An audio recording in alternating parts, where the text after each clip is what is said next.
Welcome to the audio edition of St. Giles in the Word for July 26th. Our readings today come from the New International Version, and we are reading from Hebrews 4 and Genesis 21. We begin today in the book of Hebrews.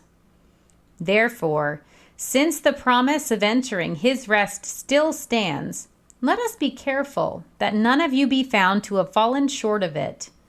For we also have had the good news proclaimed to us, just as they did. But the message they heard was of no value to them, because they did not share the faith of those who obeyed. Now we, who have believed, enter that rest, just as God has said.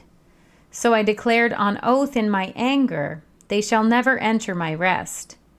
And yet, his works have been finished since the creation of the world. For somewhere he has spoken about the seventh day in these words, on the seventh day God rested from all his works. And again in the passage above he says, they shall never enter my rest. Therefore, since it still remains for some to enter that rest, and since those who formerly had the good news proclaimed to them did not go in because of their disobedience, God again set a certain day, calling it today.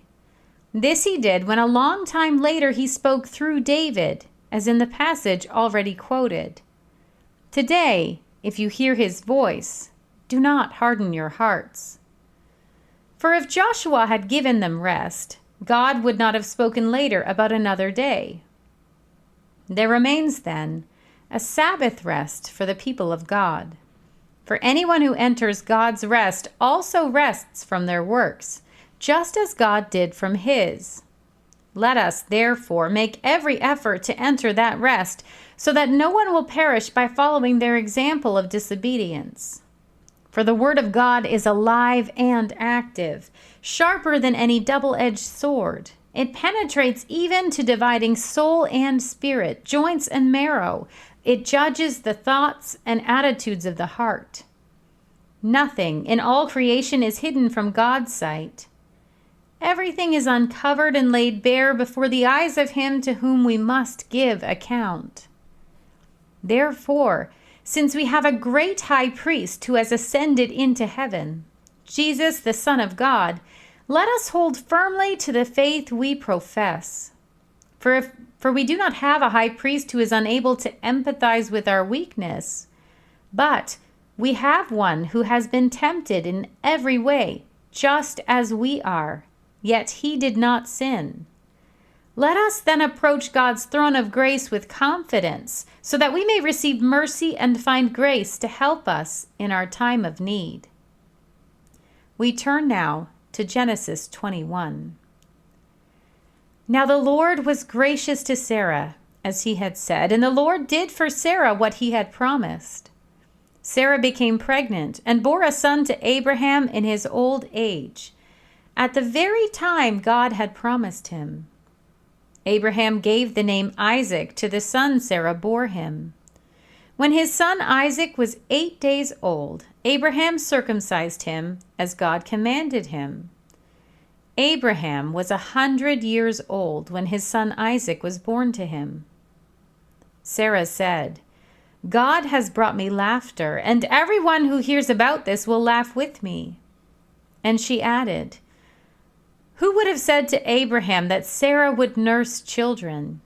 Yet I have borne him a son in his old age. The child grew and was weaned, and on the day Isaac was weaned, Abraham held a great feast. But Sarah saw that the son whom Hagar the Egyptian had borne to Abraham was mocking, and she said to Abraham, get rid of that slave woman and her son, for that woman's son will never share in the inheritance with my son Isaac. The matter distressed Abraham greatly because it concerned his son, but God said to him, do not be so distressed about the boy and your slave woman.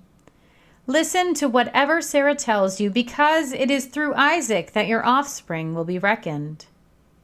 I will make the son of the slave into a nation also, because he is your offspring. Early the next morning, Abraham took some food and a skin of water and gave them to Hagar. He set them on her shoulders and then sent her off with the boy. She went on her way and wandered in the desert of Beersheba. When the water in the skin was gone, she put the boy under one of the bushes. Then she went off and sat down about a bow shot away, for she thought, I cannot watch the boy die. And as she sat there, she began to sob. God heard the boy crying, and the angel of God called to Hagar from heaven and said to her, What is the matter, Hagar? Do not be afraid. God has heard the boy crying as he lies there. Lift the boy up and take him by the hand, for I will make him into a great nation. Then God opened her eyes, and she saw a well of water. So she went and filled the skin with water and gave the boy a drink. God was with the boy as he grew up. He lived in the desert and became an archer. While he was living in the desert of Paran, his mother got a wife for him from Egypt. At that time, Abimelech and Phicol, the commander of his forces, said to Abraham, God is with you in everything you do. Now swear to me here before God that you will not deal falsely with me or my children or my descendants. Show to me and the country where you now reside as a foreigner the same kindness I have shown to you. Abraham said, I swear it. Then Abraham complained to Abimelech about a well of water that Abimelech's servants had seized.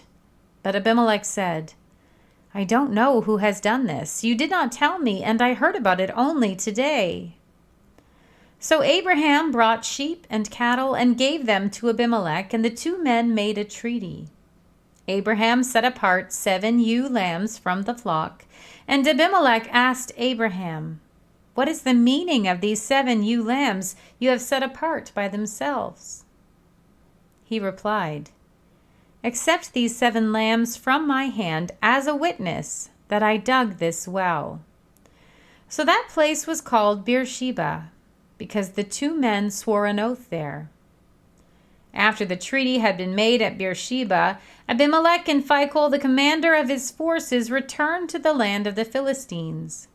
Abraham planted a tamarisk tree in Beersheba, and there he called on the name of the Lord, the eternal God. And Abraham stayed in the land of the Philistines for a long time. Here ends our reading for today.